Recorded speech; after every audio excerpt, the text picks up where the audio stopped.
Alright, I got lunch going right now. So yesterday I was talking about how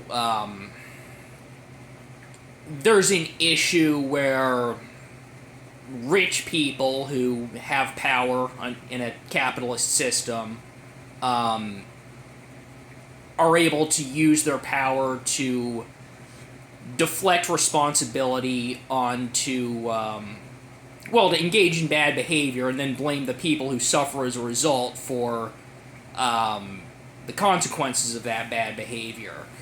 And I do want to be clear, I am not saying any of this stuff to extend any sympathy to people on the left who are motivated by envy towards people who are successful.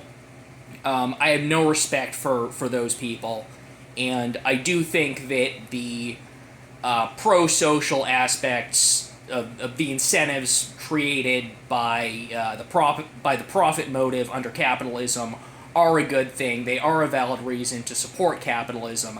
My problem is with the power dynamic being weaponized by people in positions, elites who have a lot of money, to avoid taking responsibility for bad behavior and put all the burden of personal responsibility onto the working class while they're printing money, sucking all the wealth out of the economy to line their own pockets, and, doing all this fucked up stuff, buying the politicians and running our government.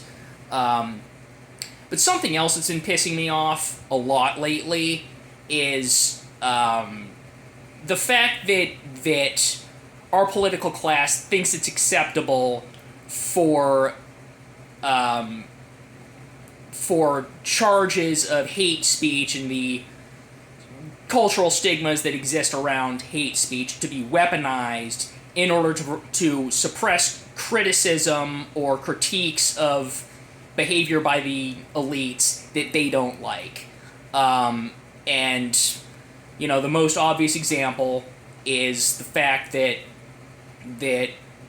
our government is literally funding a genocide using our tax money, and we're not allowed to say anything about it. And all of that stuff needs to stop. And I mean all of it. I think that